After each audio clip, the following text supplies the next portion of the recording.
উপস্থিত নেতৃবৃন্দ, সামনে উপস্থিত এলাকাবাসী নেতৃবৃন্দ, আসসালামু আলাইকুম। শুকরিয়া আদায় করি মহান রব্বুল আলামিনের, আলহামদুলিল্লাহ, আমাদেরকে সৃষ্টি করেছেন এবং তিনি আজকে বিজয়ের মাধ্যমে আমাদের সবাইকে সমবেত করেছেন। আলহামদুলিল্লাহ। আপনারা সবাই অনেক কষ্ট স্বীকার করে চট্টগ্রামের মধ্যে ধানের শীষ প্রতীক এই আসনে সবচাইতে বেশি ভোট পেয়েছে আমাদের আপনাদের সবার আন্তরিকতা ভালোবাসার কারণে এটা সম্ভব হয়েছে। ধানের শীষের বিজয় সম্ভব হয়েছে। আমাদের পরিবারকে আপনারা সম্মানিত করেছেন, সম্মানিত করেছেন আমাদের পাটিয়ারীবাসীকে, সীতাকুণ্ডবাসীকে। আমাদের পরিবার, আমি আগেও বলেছিলাম, আমার ছোট পরিবার যদি এক সেন্সে চিন্তা করা হয়, আবার বড় সেন্সে আমরা বড় পরিবার। আমরা 7 ভাই 2 বোন। আমার বাবার দিক দিয়ে আমরা অনেক বড় পরিবার। আবার আমার দিক দিয়ে চিন্তা করলে আমি একটা ছোট পরিবার।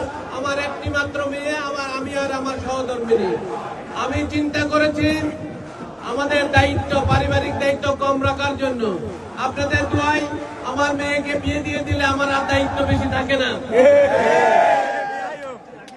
আমি এবং আমার সহধর্মিনী সামনের দিনগুলোতে আপনাদের পাশে থেকে আমাদের মেয়ের সহযোগিতা নিয়ে ইনশাআল্লাহ সবার পাশে থাকবো ইনশাআল্লাহ। আপনারা সবাই আমাকে অনেক সম্মানিত করেছেন। আপনাদের এই ভালোবাসা, আন্তরিকতার কারণে আমার বিশ্বাস আমার সুযোগ আসবে জাতীয় পর্যায়ে কাজ করার জন্য।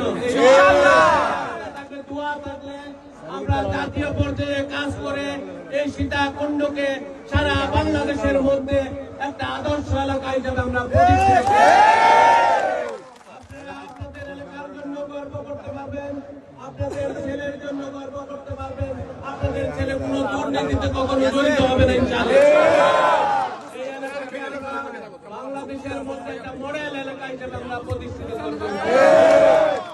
তার বক্তব্য বেশি বাড়াবো না। আপনারা সবাই শান্ত থাকবেন। আমাদের বিরোধী পার্টি যারা আছে তাদেরকে কোনো প্রকার নির্যাতন করবেন না, কোনো প্রকার জয়ের উৎসবগুলো আপনারা কাজের মাধ্যমে প্রমাণ করবেন।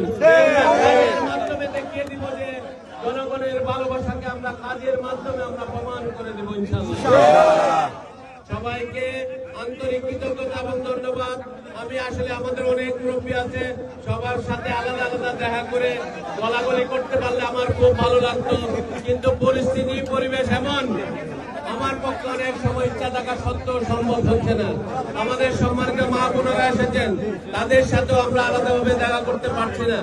আমি হয়তো দলের কাজে বা দেশের কাজে কালকে দুপুরের মধ্যে ঢাকা যাব, তারপর থেকে আরো কিছু কাজ গুছিয়ে 2-3 দিন পর আবার ফেরত আসবো আপনাদের মাঝে।